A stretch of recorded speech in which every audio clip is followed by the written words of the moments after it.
Στην προσπάθεια να φτιάξουμε το λεξικό, αποφασίσαμε να βρούμε περισσότερες πληροφορίες, να γνωρίζουμε καλύτερα τους Αρβανίτες, έναν λαό ανάμεσα σε τουλάχιστον 2 χώρες. Για την καταγωγή τους, οι μελετητές δεν έχουν καταλήξει. Θεωρήθηκαν πελάσγοι ή λέλεγες ή τόσχηδες. Ίσως τελικά να μην έχει και τόση σημασία, αφού εμείς δεν κάνουμε μια εθνολογική ή ανθρωπολογική έρευνα. Είναι γεγονός ότι η παρουσία τους μαρτυρείται ήδη από τα βυζαντινά χρόνια, δηλαδή υπήρχαν στα χρόνια των Κομνηνών και συνεχίζουν την πορεία τους στον χρόνο. Αρβανιτόφωνοι, ανθρώποι δηλαδή που μιλούν την αρβανίτικη γλώσσα, υπάρχουν σε πολλές περιοχές της Ελλάδας που δεν γειτονεύουν απαραίτητα με την Αλβανία.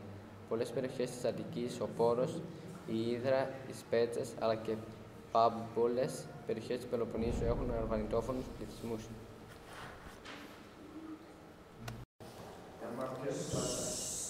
Η αρμενική κοινωνία ήταν μια πατριαρχική κοινωνία.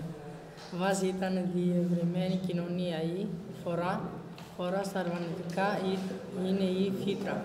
Ως πόρος καταλαβαίνουμε ότι διοικούσε ο μεγαλύτερος σε ηλικία άντρας, πρόγονος και όλοι τον υπάκουαν. Και η γυναίκα όμως είχε μια ξεχωριστή θέση. Ήταν ένα αξιοσέβαστο πρόσωπο ως σύντροφος και μάνα και ποτέ δεν την προσέλαβαν.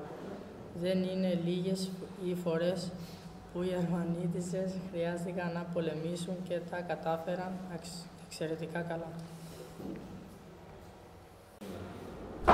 Οι Αρβανίτες ήταν κατεξοχήν πολεμικός λαός. Η δουλειά τους ήταν ο πόλεμος και δεν ήταν λίγες οι φορές που πληρωνόντουσαν για τις υπηρεσίες που προσφέρουν. Συνδεθήκαν με όλους τους εθνικούς αγώνες των Βαλκανίων και σε πολλά τραγούδια μνήθηκε η παλικαριά τους. Ή στα γνωστά αρβανίτικα ημερολόγια κλάψαν για τους πολεμιστές που πέσαν στην ώρα της μάχης. Δεν είναι τυχαίο ότι οι ξεχωριστοί αγωνιστές του 1821 έχουν την καταγωγή τους από τους Αρβανίτες.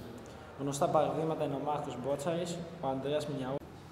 Οι Αρβανίτες ήταν ένας ανεξίθετος λαός. Ακολούσαν τις δύο βασικές θρησκείες, τον χριστιανισμό και τον Ισλαμισμό, αλλά ποτέ δεν εκδήλωσαν θρησκευτικό μίσος. Ωστόσο, διαφορά θρησκείας ήταν η βασικότερη διαφορά για τους ανθρώπους αυτούς που μοιράστηκαν ανάμεσα σε 2 χώρες. Ο λαός των Αρβανιτών συνδέθηκε με ξεχωριστά προτερήματα. Χαρακτηριστική είναι η αρβανίτικη μπέσα, η πίστη δηλαδή των ανθρώπων σε αυτό που υποσχέθηκαν, η εμπιστοσύνη, επίσης η παλικαριά, η φιλοξενία, ο σεβασμός της γυναίκας αλλά και του συμπολεμιστή, ο θρήνος για το χαμό των παλικαριών στη μάχη.